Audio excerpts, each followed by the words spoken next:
Hope you fine. तो आज हम करेंगे product of electrolysis. Product of electrolysis में हम बात करेंगे किसकी, NaCl की। दूसरी हम बात करेंगे सिल्वर नाइट्रेट की, और तीसरी हम बात करेंगे कॉपर सल्फेट की। ठीक है, NaCl में हम दो केस स्टडी करेंगे, मोल्टन स्टेट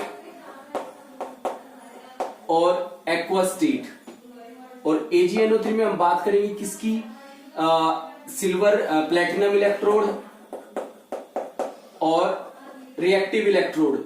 रिएक्टिव इलेक्ट्रोड किसका है, यहाँ पे आपका सिल्वर का ही होगा। सेम प्लेटिनम इलेक्ट्रोड और कॉपर इलेक्ट्रोड, ये कई बार पेपर में लिखा था रिएक्टिव इलेक्ट्रोड। अब ये प्लेटिनम इलेक्ट्रोड और ये रिएक्टिव इलेक्ट्रोड क्या कंसेप्ट है, जो प्लेटिनम इलेक्ट्रोड होता है वो आपका एक्ट एज ए नोबल की तरह ट्रीट करता है। नोबल का मतलब क्या होता है, वो इनर्ट होता है, बट प्लेटिनम की जो कंडक्टिविटी होती है ओवरऑल कंपैरेटिवली इनकी ज्यादा होती है। ठीक है, तो मतलब वो कुछ ना कुछ तो इलेक्ट्रिसिटी क्या करेगा, कंडक्ट करेगा। ठीक है, बट यहाँ पर रिएक्टिव इलेक्ट्रोड का मतलब क्या होता है कि इनकी रिएक्टिविटी प्लेटिनम से ज्यादा है, तो ये क्या करते हैं, ये पार्टिसिपेट कर जाते हैं in the reaction, but platinum जो है वो रिएक्शन के अंदर पार्टिसिपेट नहीं करेगा। तो हम क्या करते हैं, वन बाय वन क्या करते हैं, इन प्रोडक्ट ऑफ इलेक्ट्रोलिसिस को स्टडी करते हैं। प्रोडक्ट ऑफ इलेक्ट्रोलिसिस का मतलब क्या है कि जब आप क्या करते हो, इलेक्ट्रोलिसिस करते हो, जनरल इलेक्ट्रोलिसिस ऐसे करते हो, उसके अंदर आप क्या यूज करते हो, सॉल्ट यूज करते हो, और क्या लगाते हो, इलेक्ट्रोड लगाते हो। इलेक्ट्रोड को आप क्या करते हो, बैटरी के टर्मिनल से नेगेटिव टर्मिनल को नेगेटिव को, पॉजिटिव टर्मिनल को पॉजिटिव से कनेक्ट कर देते हो, और थोड़ी देर के बाद आप क्या देखते हो, जो सॉल्ट के अंदर जो आयंस होते हैं वो मूव करने लग जाते हैं अपोजिट इलेक्ट्रोड की तरफ। कैटायन मूव करेगा किसकी तरफ, कैटायन मूव करेगा टुवर्ड्स कैथोड, और जो कैथोड कैसा होगा आपका, नेगेटिवली चार्ज होगा। और एनायन मूव करेगा किसकी तरफ, एनोड की तरफ, और एनोड किसकी कैसा होगा आपका, पॉजिटिवली चार्ज होगा। अगर कैथोड पे, अगर कैटायन आपका मूव कर रहा है किस पर, कैथोड पर, तो जनरली कैथोड पर क्या होगी आपकी, रिडक्शन रिएक्शन होगी। और एनायन अगर आपका मूव कर रहा है किस पर, एनोड पे कर रहा है, तो जनरली आपकी रिएक्शन कैसी होगी, ऑक्सीडेशन होगी। इतना आपको समझ में आ गया होगा। ठीक है, जनरली जो इलेक्ट्रोलिसिस करते हैं हम वो कौन सी किस में करते हैं, इलेक्ट्रोलिटिक सेल के अंदर करते हैं। तो हम अपने वन बाय वन प्रोडक्ट्स पर आते हैं। तो हुआ क्या है एक्चुअली, सपोज करो आपके पास था NaCl। NaCl को जब आप मोल्टन स्टेट में देखते हो तो मोल्टन स्टेट में क्या होता है, सोडियम पॉजिटिव और क्लोराइड नेगेटिव, यानी ये आपका कैटायन होगा और ये आपका एनायन होगा। और इलेक्ट्रोलिसिस के सेल के थ्रू या इलेक्ट्रोलिटिक सेल के थ्रू कैटायन मूव करेगा किस पर, कैथोड पर मूव करेगा, और एनायन मूव करेगा किस पर, एनोड पर मूव करेगा। ओके, तो जब कैटायन मूव करता है टुवर्ड्स कैथोड पर, तो सॉल्यूशन तो क्या बनाता है, Na+ है, इलेक्ट्रॉन गेन करेगा और क्या बना देगा, Na बना देगा। और एनोड पर रिएक्शन क्या होगी, क्लोराइड आयन है, तो क्लोराइड आयन क्या करेगा, क्लोरीन का इलेक्ट्रॉन लूज करेगा। ठीक है, और किस में कन्वर्ट हो जाएगा, क्लोरीन गैस में कन्वर्ट हो जाएगा। इस तरह से ये सेकेंडरी प्रोसेस होती है, क्योंकि क्लोरीन क्या होता है आपका, अनस्टेबल होता है, और क्लोरीन किस फॉर्म में जाएगा, वो Cl2 की फॉर्म में जाएगा। तो इसके केस में ये प्रोसेस थी प्राइमरी और ये प्रोसेस आपकी सेकेंडरी, क्योंकि क्लोरीन क्या होता है, Cl2 फॉर्म में रहना चाहता है। क्लियर हो गया इतना। तो ये रिएक्शन है आपकी product of electrolysis of molten NaCl। अब हम बात करते हैं किसकी, एक्वस NaCl के बारे में बात करते हैं। ये थोड़ा सा इंपॉर्टेंट है और आपको समझ भी आना चाहिए। जब आप NaCl की बात करते हो, एक्वस NaCl की बात करते हो, तो एक्वस NaCl के अंदर क्या होगा, आपके जो कैटायन होंगे, कैटायन क्या क्या बनेंगे और एनायन क्या क्या बनेंगे। कैटायन क्या बनेगा, सोडियम आयन बनेगा और क्लोराइड आयन बनेगा। और एक्वस है तो एक्वस के अंदर वाटर भी होगा, तो वाटर भी क्या होगा, डिसोशिएट होगा H+ और OH नेगेटिव में। ये बात समझ में आ गई आपको। दूसरी बात, जब कैटायन मूव करेगा तो मूव किस पे करेगा, वो कैथोड पे मूव करेंगे, और ये एनायन किस पे मूव करेगा, ये एनोड पे मूव करेगा। तो थोड़ी सी आपको इसमें थोड़ा सा बात क्या ध्यान रखनी पड़ेगी, जो कैथोड होता है उस पे क्या होगा आपका, रिडक्शन होगा, और एनोड पर क्या होगा, ऑक्सीडेशन होगा। और यहाँ पर आपको देखना पड़ेगा जिसका रिडक्शन पोटेंशियल क्या होगा, हाई होगा, हाई रिडक्शन पोटेंशियल होगा, वो क्या करेगा, पहले मूव करेगा किस पर, कैथोड पर मूव करेगा। और एनायन एनोड पर क्या होगा, ऑक्सीडेशन होगा। तो यहाँ आप बात करोगे किसकी, higher oxidation potential, higher oxidation potential. और हायर ऑक्सीजन पोटेंशियल जिसका ज्यादा होगा वो मूव करेगा किस पर, एनोड पर मूव करेगा। ये बात आपको क्लियर हो गई। या फिर दूसरी टर्म में हम बात करते हैं डिस्चार्ज पोटेंशियल। तो डिस्चार्ज पोटेंशियल क्या होता है, रिडक्शन पोटेंशियल का इनवर्स होता है। अगर किसी का रिडक्शन पोटेंशियल ज्यादा है तो उसका मतलब है उसका डिस्चार्ज पोटेंशियल क्या होगा, लो होगा, और जितना किसी का लो डिस्चार्ज पोटेंशियल होगा वो उतनी ही जल्दी क्या करेगा, आपका मूव करेगा टुवर्ड्स द अपोजिट इलेक्ट्रोड की तरफ। ठीक है, अगर एनोड की बात करें तो एनोड में भी डिस्चार्ज पोटेंशियल क्या होना चाहिए, लो होना चाहिए, तभी वो क्या करेगा, मूव करेगा। इतनी बात आपको क्लियर समझ में आ गई है। अब हम बात करते हैं इनकी पोटेंशियल के बारे में। अब यहाँ पर दो कैटायन है, दो एनायन है, और दोनों में से तो क्या करेगा, आपके जो ये सेल इलेक्ट्रोड है दोनों में से सिर्फ एक ही मूव करेगा, चाहे ये मूव करेगा चाहे ये मूव करेगा। तो वो हमें कैसे पता चलेगा, तो हम बात करते हैं इनके रिडक्शन पोटेंशियल की बात। तो हम लिखते हैं सोडियम का reduction potential Na+ electron give करके आपको क्या देता है, सोडियम, और सोडियम का जो रिडक्शन पोटेंशियल है वो कितना है, वो है आपका -2.71। इसका रिडक्शन पोटेंशियल कितना है, -2.71। और हाइड्रोजन का आपको पता ही है रिडक्शन पोटेंशियल कितना है, कितना है इसका रिडक्शन पोटेंशियल, उसका रिडक्शन पोटेंशियल है 0 है, 0 वोल्टेज है। तो दोनों में से किसका इलेक्ट्रोड पोटेंशियल ज्यादा है, हाइड्रोजन का है। तो हाइड्रोजन क्या करता है, ये आपकी कैथोड पर चला जाता है। तो सॉल्यूशन के अंदर क्या बच गया, Na+ बच गया, यानी ये कैथोड पर नहीं मूव करेगा। क्यों नहीं मूव करेगा, क्योंकि इसका जो रिडक्शन पोटेंशियल है इसके कंपैरिजन क्या है, कम है, और डिस्चार्ज पोटेंशियल क्या देख सकते हो वो ज्यादा है, इस वजह से ये कैथोड पर मूव नहीं करेगा। क्लियर हो गया। अब सॉल्यूशन के अंदर क्या रह गया, इस दोनों में से Na+ रह गया, H+ तो चला गया, और हाइड्रोजन गैस वहां पर उस पर क्या हो रही है, इवोल्व हो रही है। क्लियर। अब बात करते हैं हम एनायन की। एनायन में क्या है, आपका क्लोराइड और OH आयन है। एनायन में क्या है, क्लोराइड और OH आयन है। क्लोराइड में क्या होगा, ऑक्सीडेशन होगा, तो ऑक्सीडेशन होगा तो ये इलेक्ट्रॉन का यूज करेगा, और जो आपके क्लोरीन का जो ऑक्सीडेशन पोटेंशियल है वो कितना है, इलेक्ट्रोड का ऑक्सीडेशन पोटेंशियल है -1.36 वोल्ट है। कितना है, -1.36 वोल्ट है। और दूसरी बात है आपका जो OH नेगेटिव है उसका कितना है, वो क्या बनाएगा, OH+ इलेक्ट्रॉन, और उसका जो ऑक्सीडेशन पोटेंशियल देखा गया है OH का वो देखा गया है -1.23 वोल्ट देखा गया है। बट आपको पता है क्लोरीन तो अनस्टेबल है, तो इंस्टेंटली वो किस में कन्वर्ट होएगा, 2Cl बनाकर Cl2 बना देगा, और जो OH है वो क्या बनाता है, H2O प्लस में ऑक्सीजन बनाता है। तो बैलेंस करने के लिए यहाँ पे हमें 4 ऑक्सीजन यूज करने पड़ेंगे। क्लियर, इतना समझ में आ गया। अब इसमें जब अगर हम वैसे ओवरऑल देखें तो ओवरऑल जब देखा गया दोनों में से ऑक्सीडेशन पोटेंशियल किसका ज्यादा है, तो यहाँ देखा गया हाइड्रोक्साइड एन का ज्यादा है। बट यहाँ पर क्या देखा गया, एक सेकेंडरी प्रोसेस भी डेवलप हुई है जिसमें, क्योंकि यहाँ तक तो काम चला नहीं, क्योंकि फर्दर ये ऑक्सीजन गैस में बन रहा है ना, और ये Cl2 बन रहा है, तो यहाँ पर क्या बनती है, एक सेकेंडरी प्रोसेस बनती है जिसको हम बोल देते हैं ओवर वोल्टेज। ठीक है, ओवर वोल्टेज में क्या करना पड़ता है, आपको एनर्जी सप्लाई करनी पड़ती है, क्या कंबाइन करने के लिए, अपना Cl2 और ऑक्सीजन गैस बनाने के लिए। तो यहाँ पर ये देखा गया कि यहाँ पर 2 क्लोरीन के मॉलिक्यूल क्या कर रहे हैं, Cl2 बना रहे हैं, मतलब 2 ही मॉलिक्यूल यूज हुए हैं, जबकि यहाँ पर 4 मॉलिक्यूल ऑफ ऑक्सीजन कंबाइन करके आपको ऑक्सीजन बना रहे हैं। तो इसमें ज्यादा आपको क्या करनी पड़ती है, बाहर से ज्यादा एनर्जी सप्लाई करनी पड़ती है, यानी यहाँ पर जो हायर वोल्टेज आपको देना पड़ता है, जबकि यहाँ पर क्या है, आपका जो ओवर वोल्टेज है, ओवर पोटेंशियल होता है वो कितना होता है, लो होता है। तो थोड़ा सा इसको प्रूव करने के लिए क्या किया हमने, सपोज करो आपको 1 मोल को कंबाइन करने के लिए चाहिए होता है कि 1 मोल को कंबाइन करने के लिए कितनी वोल्टेज चाहिए होगी, 0.1 वोल्टेज चाहिए। ठीक है, तो यहाँ पर कितने मोल्स को कंबाइन कर रहे हो आप, 2 मोल्स को कंबाइन कर रहे हो, तो कितनी वो चाहिए यहाँ पर, -0.2 वोल्टेज। ठीक है, तो ओवरऑल कितने वोल्टेज, कितना ऑक्सीडेशन पोटेंशियल बन गया इसका, -1.56 वोल्टेज बन गया। क्लियर हो गया इतना। बात करते हैं इसकी, तो इसको कितने चाहिए आपके अकॉर्डिंग, 4 चाहिए, तो 4 क्योंकि 4 ऑक्सीजन है तो -0.40 वोल्टेज। तो अब ओवरऑल वोल्टेज कितना हो गया इसका, -1.63 वोल्टेज हो गया है। तो अब अपने कंसेप्ट के अकॉर्डिंग बात करो, ऑक्सीडेशन पोटेंशियल किसका सबसे ज्यादा है, ऑक्सीडेशन पोटेंशियल किसका सबसे ज्यादा है, आपका क्लोराइड का ज्यादा है इस टाइम, क्योंकि इसका -1.56 आया है और इसका -1.63 आया है। तो आपका एनोड पर कौन मूव करेगा, क्लोरीन गैस आपकी क्या चल जाएगी, एनोड पर चल जाएगी, और सॉल्यूशन के अंदर ये नहीं, सॉल्यूशन और ये एनोड पर ये नहीं जाएगा, तो सॉल्यूशन के अंदर तो सिर्फ क्या रह जाएगा, OH नेगेटिव रह जाएगा।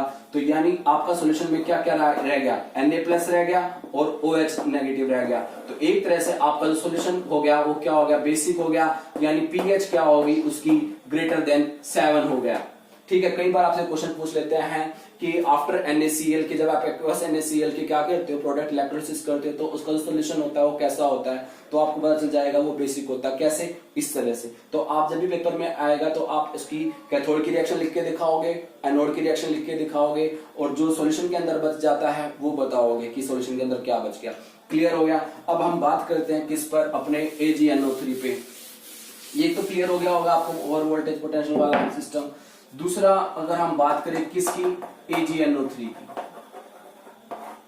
किसकी बात करें हम, AgNO3। तो AgNO3 भी दो तरह के होंगे यहाँ पर, एक्वस AgNO3 की हम बात करेंगे, और विद प्लेटिनम इलेक्ट्रोड और with inert electrode, sorry with reactive electrode. Platinum electrode में क्या है, जैसे कि हमने क्या किया, यहाँ पर AgNO3 का एक्वस सॉल्यूशन ले लिया है और इसके अंदर इलेक्ट्रोड लगा दी गई है, और जो इलेक्ट्रोड है वो आपकी वो किस चीज की बनी हुई है, वो प्लेटिनम की बनी हुई है। किसकी बनी हुई है, प्लेटिनम की बनी हुई है। और इनको हमने बैटरी के पॉजिटिव और नेगेटिव टर्मिनल से कनेक्ट कर दिया है। ये आपका नेगेटिव टर्मिनल, ये आपका पॉजिटिव टर्मिनल। अब एक्वस AgNO3 है, तो एक्वस AgNO3 के अंदर क्या होगा, जो कैटायन होंगी वो क्या बनेगा, Ag बनेगा, और एनायन क्या बनेगा, NO3 नेगेटिव बनेगा। क्लियर। अब एक्वस AgNO3 है तो वाटर भी होगा, तो वाटर भी क्या करेगा, डिसोशिएट करेगा H+ और OH नेगेटिव में। अब कैटायन है तो कैटायन मूव करेगा किस पर, कैथोड पे मूव करेगा, किसे मूव करेगा, कैथोड पर, और एनायन किस पे मूव करेगा, हमारा एनोड पर मूव करेगा। जब आपको पता है कैथोड पे मूव करेगा तो जनरली क्या हो गई, रिडक्शन होगी, और एनोड पर मूव करेगा तो जनरली क्या होगी, ऑक्सीडेशन होगी। बट दोनों में से तो क्या होगा, एक ही जाएगा। तो हम क्या कर देंगे, अब इनका रिडक्शन पोटेंशियल स्टडी करेंगे। तो हम पहले का रिडक्शन पोटेंशियल स्टडी करते हैं, किस किस का, Ag का और H+ का।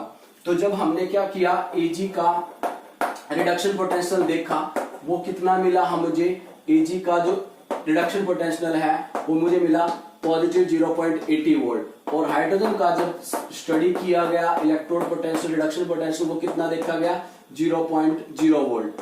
ठीक है। अब आप देखो दोनों में से रिडक्शन पोटेंशियल किसका ज्यादा है, सिल्वर का। तो मूव कौन करेगा, सिल्वर, यानी ये तो चला गया आपका कैथोड पे।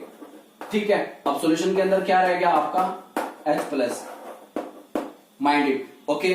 अब हम बात करते हैं किसकी, एनायन की। एनायन में क्या क्या है आपका, एनायन में आपका है नाइट्रेट आयन है, NO3 नेगेटिव है, इलेक्ट्रॉन का लूज करेगा और क्या बना देगा ये। पर NO3 जो होता है वो अनस्टेबल होता है, तो वो क्या बनाता है, NO2+ में O2 बनाता है, और इस तरह से ये स्टेबल कंडीशन है इसकी। और जो इसका क्या देखा गया, ऑक्सीडेशन पोटेंशियल देखा गया एनोड का, वो देखा गया -1.48 वोल्ट। क्लियर। NO3 के साथ दूसरा क्या है, OH नेगेटिव है, और OH नेगेटिव का आपको पता ही है क्या करता है, OH नेगेटिव ये भी अनस्टेबल है, तो यहाँ पर भी सेकेंडरी प्रोसेस हो रही है, तो सेकेंडरी प्रोसेस होकर क्या बनाता है, ये H2O प्लस में O2। और जो इसका ऑक्सीडेशन पोटेंशियल देखा गया वो कितना देखा गया, OH का आपको पता ही है कितना होता है, -1.23 वोल्ट। तो आपको ये कुछ बस एक नाइट्रेट का, OH का, सल्फेट का, एनायन में और क्लोराइड का, ये 4 पोटेंशियल याद करने पड़ेंगे, उससे आपको क्वेश्चन आप इजी से अटेम्प्ट कर सकोगे। क्लियर हो गया इतना। इसके बाद क्या हुआ, अब आप देखो दोनों में से ऑक्सीडेशन पोटेंशियल देखेंगे, हायर किसका है, तो हायर किसका है, इसका है। बट फिर आप कह सकते सर इसमें आप वोल्टेज लगा के देखो, तो आप लगा के देखो, इसके 2 मोल्स और चाहिए होता है। आपको पता है 1 मोल के लिए कितना चाहिए होता है, 0.1 वोल्ट, हम लेट अज्यूम करके देखा। तो 2 मोल के लिए कितना चाहिए, 0.2, तो आप इसमें ऐड करो कितना, 0.20 वोल्ट, तो कितना आया, -1.68 वोल्ट आएगा। ठीक है। और इसमें भी 2 ऐड करो, कितना आ जाएगा आपका, -2.0 वोल्ट। इतना ऐड करोगे तो कितना आएगा, -1.43 वोल्ट आएगा। अभी भी अगर आप ओवरऑल देखो तो ऑक्सीडेशन पोटेंशियल इसी का ही क्या है, हायर है, इसी का हायर है। तो मूव कौन करेगा, ये। तो एनोड पर रिएक्शन क्या होगी आपकी, ये वाली होगी, ये एनोड पर नहीं जाएगा। तो सॉल्यूशन के अंदर क्या क्या रह गया था, कैटायन में से H+ और एनायन में से NO3 नेगेटिव रह गया। तो इस वजह से आपका जो सॉल्यूशन होगा उसकी जो pH है वो क्या हो जाएगा, लोअर देन 7, और सॉल्यूशन क्या हो जाएगा, become acidic in nature in case of aqueous AgNO3 solution. अब बात करते हैं किसकी, हम प्लेटिनम इलेक्ट्रो, ये था in case of platinum reactor. अब बात करते हैं रिएक्टिव इलेक्ट्रोड के बारे में। रिएक्टिव इलेक्ट्रोड में क्या होगा, देखें, रिएक्टिव इलेक्ट्रोड में ये आपका सॉल्यूशन है और ये 2 इलेक्ट्रोड है। अब जो इलेक्ट्रोड लगे हुए हैं वो यहाँ पे आपके सिल्वर के ही है दोनों इलेक्ट्रोड, ठीक है, और इनको कनेक्ट करा हुआ बैटरी के टर्मिनल से, पॉजिटिव, इसको नेगेटिव टर्मिनल से और इसको पॉजिटिव टर्मिनल से। और सॉल्यूशन आपका कैसा है, aqueous AgNO3 है, माइंड इट। ओके, तो अब आपका क्या होगा, कैटायन, कैटायन देखें तो कैटायन क्या क्या बनेगा, वही Ag+ और एनायन, Ag+ और एनायन क्या बनेगा आपका, NO3 नेगेटिव। कैटायन में एक्वा सॉल्यूशन है, H+ भी बनेगा, और सिल्वर का इलेक्ट्रोड है। अब सिल्वर का इलेक्ट्रोड है वो क्या है, प्लेटिनम के कंपैरिजन क्या है, मोर रिएक्टिव है, तो वो भी क्या करेगा, पार्टिसिपेट करेगा इन द रिएक्शन में। तो इसमें भी Ag+ बना, तो इसमें तो दोनों का पोटेंशियल तो एक ही है, तो यहाँ पर तो हम बात करेंगे एक ही है। तो Ag का जो रिडक्शन पोटेंशियल होता है, अब इनकी स्टडी करते हैं हम। पहले हम बात करें कैटायन की। कैटायन मूव करेगा किस पर, कैथोड पर। तो कैथोड पर जो सिल्वर है उसका रिडक्शन पोटेंशियल कितना है, वो है 0.80 वोल्ट, ये आपका रिडक्शन पोटेंशियल है। हाइड्रोजन का रिडक्शन पोटेंशियल कितना है बताइए, 0.0 वोल्ट है। तो दोनों में से कौन मूव करेगा, Ag। क्यों, क्योंकि इसका रिडक्शन पोटेंशियल क्या है, हायर है। ओके, तो हमने ये तो बात करी थी, जितना जिसका ज्यादा रिडक्शन पोटेंशियल हायर होगा वो भी मूव करेगा किस पर, कैथोड पर। क्लियर हो गया ये तो। अब बात करते हैं किसकी, हम एनायन की। अब सॉल्यूशन में यहां से H+ रह गया, ठीक है, क्योंकि Ag+ चला गया, H तो गया नहीं। बात करते हैं एनायन की। एनायन में क्या था आपका, एनायन में NO3 नेगेटिव था, और NO3 नेगेटिव क्या बना रहा है, NO3+ इलेक्ट्रॉन लूज कर रहा है, OH नेगेटिव। ये अनस्टेबल था, तो ये फिर क्या करता है, 2 मोल्स लेके यहाँ क्या बनाता है, NO2 प्लस में O2। क्लियर है, और ये 2NO2। और दूसरा OH नेगेटिव भी है, OH नेगेटिव क्या बनाता है, OH इलेक्ट्रॉन लूज करता है, अनस्टेबल होता है, 4 मॉलिक्यूल यूज करते हैं, और क्या बना देता है, 2H2O प्लस में O2। NO3 का, और हाँ इसके अंदर क्या होता है, सिल्वर भी है। सिल्वर का आपने देखा कि एनोड है तो वो भी ऑक्सीडेशन पार्टिसिपेट कर रहा है, तो Ag जो है वो भी क्या कर रहा है, पार्टिसिपेट कर रहा है इलेक्ट्रॉन के अंदर। तो अब आपके पास 3 कंडीशन होगी, एक ये और एक ये। अब तीनों का ऑक्सीडेशन पोटेंशियल जब हमने स्टडी किया, किसका, नाइट्रेट का जो ऑक्सीडेशन पोटेंशियल है वो कितना है, -1.48, और OH का आपको पता ही है कितना है, -1.23, और सिल्वर का कितना था, प्लस में रिडक्शन पोटेंशियल था तो 0.80, और माइनस में कितना हो जाएगा इसका, -0.80। अगर आप ओवरऑल देखें तो किसका ऑक्सीडेशन पोटेंशियल सबसे ज्यादा है, तो यानी कहने का मतलब है कैथोड पर भी सिल्वर लिबरेट होएगा, डिपॉजिट होएगा, और एनोड पर क्या होएगी, आपकी ऑक्सीडेशन होगी किसकी, सिल्वर की। क्लियर है, और ये दोनों टेस्ट कहां रह जाएंगे, आपके सॉल्यूशन में, क्योंकि इनका अगर आप इनमें ओवर वोल्टेज भी लगा के देख लोगे तब भी इसका जो ऑक्सीजन पोटेंशियल आएगा वो सबसे ज्यादा आएगा। अगर देखो इसमें 4 है तो इसमें आप 4 लगा लिया, इसमें 2 है तो इसमें आप 3 लगा लो, तो अभी ये 6 हो गया, 1.6 हो गया, और ये कितना हो गया, -1.6, ये 8 हो गया, ये -1.63 हो गया, तो सभी सी का सबसे ज्यादा है। तो हमारा एनोड पर क्या होता है, ऑक्सीडेशन किसका होगा, सिल्वर का होगा। तो ओवरऑल कंक्लूजन क्या आया है कि जो ये इलेक्ट्रोड हमने एनोड आपका सिल्वर का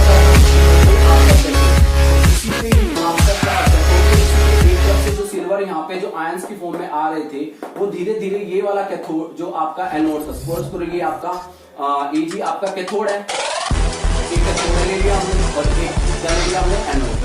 कैथोड पर क्या हो रहे हैं, सिल्वर आयन डिपॉजिट हो रहे हैं। यहाँ पर हमारा सिल्वर आयन डिपॉजिट हो गया, ठीक है, ये सिल्वर आयन डिपॉजिट हो रहा है। इधर क्या हो रहे हैं, एनोड का ऑक्सीडेशन हो रहा है। एनोड का ऑक्सीडेशन का मतलब क्या करेगा, जो Ag की जो इलेक्ट्रोड है वो क्या करेगी, धीरे धीरे इलेक्ट्रॉन का लूज करके क्या बना लेगी Ag+, यानी धीरे धीरे ये क्या हो जाएगी, डिसॉल्व होती चल जाएगी, यानी ये मिल जाएगी। तो सारा का सारा इसके ऊपर डिपॉजिट होता रहेगा। एक तरह से ये काम होगा और दूसरा जो सॉल्यूशन होगा उस पे इतना नहीं करेगा। तो ये था हमारा इनर्ट इलेक्ट्रोड और रिएक्टिव इलेक्ट्रोड। अब बात करते हैं कॉपर सल्फेट की। कॉपर सल्फेट में भी सेम केस है। कॉपर सल्फेट का अगर आप aqua solution with platinum electrode बात करते हो तो कैटायन क्या बनेंगे आपकी, कॉपर 2 पॉजिटिव और H+, ठीक है, और एनायन क्या बनेंगे आपके, सल्फेट, और क्या बनेगा, OH नेगेटिव, ये बनेंगे। आप कॉपर का आपको रिडक्शन पोटेंशियल पता है कितना होता है, 0.34 वोल्ट, और हाइड्रोजन कितना होता है 0.0 वोल्ट। इधर अगर आप सल्फेट की बात करें, इन दोनों में से कौन जाएगा, अगर पहले हम दोनों को स्टडी करें, इन दोनों ये दोनों में से मूव करेंगे, कैथोड पर जाएंगे, पर कैथोड में से दोनों में से एक जाएगा, दोनों में से एक कौन जाएगा जिसका रिडक्शन पोटेंशियल क्या होगा, ज्यादा होगा। तो प्लस के 0.34 है, इसका ज्यादा है, तो कैथोड पर कौन चला गया, कॉपर हो गया। तो कॉपर की आप रिएक्शन लिख के दिखाओगे, कॉपर 2 पॉजिटिव 2 इलेक्ट्रॉन गेन करके क्या बनाएगा, कॉपर। ये रिएक्शन कहां हो रही है, आपकी कैथोड पर हो रही है, हाइड्रोजन सॉल्यूशन के अंदर रह जाएगा। अब बात करते हैं हम एनायन की। एनायन के अंदर क्या क्या है, आपके सल्फेट है, और आपको सल्फेट का रिडक्शन पोटेंशियल, ऑक्सीडेशन पोटेंशियल पता होना चाहिए। सल्फेट आयन इस तरह से 2 इलेक्ट्रॉन गेन लूज करके, और उसका ऑक्सीडेशन पोटेंशियल जो स्टडी किया गया -1.98 वोल्ट, कितना किया गया, -1.98 वोल्ट। और जो OH नेगेटिव है उसका कितना होगा, 1 इलेक्ट्रॉन गेन करेगा, पर ये अनस्टेबल है, तो ये क्या बना लेगा, H2O प्लस में O2, कितने मॉलिक्यूल 4, और इसका जो ऑक्सीजन पोटेंशियल कितना आता है -1.23 वोल्ट। अगर आप दोनों में से कंपैरिजन करते हो तो किसका ऑक्सीजन पोटेंशियल ज्यादा है, इसी का है। अगर आप इसमें ओवर वोल्टेज भी अप्लाई कर दोगे तभी भी इसका जो ऑक्सीजन पोटेंशियल क्या आएगा, ज्यादा आएगा। तो एनोड पर क्या होएगा आपका, इसका ऑक्सीडेशन होगा, और सॉल्यूशन के अंदर क्या रह जाएगा, सल्फेट रह जाएगा, यानी उधर से हाइड्रोजन और उधर से सल्फेट, तो ये मिलकर क्या बना लेंगे, H2SO4, और सॉल्यूशन बिकम क्या हो जाएगा आपका एसिडिक इन नेचर। क्लियर। अब तीसरी बात करते हैं हम किसकी, with reactive electrode. Same case reactive electrode. Reactive electrode में अगर हम बात करोगे किसकी, रिएक्टिव इलेक्ट्रोड यानी कॉपर है, कॉपर सल्फेट का एक्वा सॉल्यूशन है, और एक्वा सॉल्यूशन में आपके कैटायन तो वही बनेंगे, क्या कॉपर बनेगा, H+ बनेगा, और दूसरा रिएक्टिव इलेक्ट्रोड कॉपर ही है तो ये बनेगा। तो दोनों में से अगर आप इसका रिडक्शन पोटेंशियल देखते हो कॉपर का, वो कितना है 0.34 वोल्ट है, और हाइड्रोजन कितना है 0 है, तो कौन मूव करेगा, कॉपर मूव करेगा। और कैथोड पर रिएक्शन क्या लिख के दिखाओगे फिर आप, कॉपर 2 पॉजिटिव क्या कर रहा है, 2 इलेक्ट्रॉन गेन करके क्या बनाएगा, कॉपर बनाएगा। क्लियर हो गया। ये तो आपकी रिएक्शन क्या होगी कैथोड पर, और हाइड्रोजन तो पार्टिसिपेट जाएगा ही नहीं, क्यों, क्योंकि इसका रिडक्शन पोटेंशियल कॉपर के कंपैरिजन कम है। ओके, क्लियर हो गया। इसके बाद हम बात करते हैं इनकी एनायन के बारे में। तो इसके बारे में बात करते हैं हम एनायन के बारे में। अगर आपको लग रहा है मेरी जो स्पीड है वो तेज है तो आप वीडियो को स्लो कर सकते हो, ठीक है। एनायन के बारे में बात करते हैं। एनायन में क्या होगा, सल्फेट आयन होगा, OH नेगेटिव होगा, और खुद का वो रिएक्टिव इलेक्ट्रोड है कॉपर ही, यही है। अब आपको इसका भी रिडक्शन पोटेंशियल पता है कितना, 1 वोल्ट है ऑक्सीडेशन का, OH का कितना है -1.23 वोल्ट है, और कॉपर का रिडक्शन पोटेंशियल तो 0.34 वोल्ट था, तो ऑक्सीजन में कितना हो जाएगा इसका कॉपर का -0.34 वोल्ट। अब आप ओवरऑल देख लो किसका सबसे ज्यादा है, कॉपर का। तो यानी विद रिएक्टिव इलेक्ट्रोड में कॉपर ही क्या करेगा, मूव करेगा किस पर, एनोड पर, और कॉपर ही मूव करेगा किस पर, कैथोड पर। यानी एक तो रोड आपकी क्या होगी, डिसॉल्व होते चली जाएगी, और दूसरी रोड पर क्या होता चला जाएगा, डिपोजिशन होता चला जाएगा। डिसॉल्व कौन सी होगी, एनोड, और डिपोजिशन किस पर होता जाएगा, कैथोड पर। ये और बाकी सारा सिस्टम जो है वो सॉल्यूशन के अंदर रहेगा। तो ये ऑल अबाउट द आपका प्रोडक्ट ऑफ इलेक्ट्रोलिसिस था, जो पेपर के अंदर डायरेक्ट रिएक्शन भी आ जाती है और क्वेश्चंस भी आ जाते हैं। बाकी जो है को समझ में ना आया हो, कुछ प्रॉब्लम हुई हो, तो ओवरऑल कंसेप्ट तो यही है, कैथोड पर हायर रिडक्शन पोटेंशियल और एनोड पर ऑक्सीडेशन पोटेंशियल देखना हायर।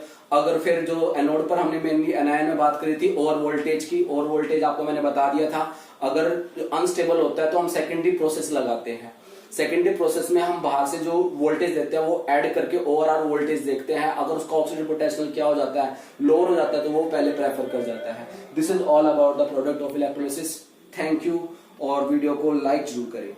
बाय।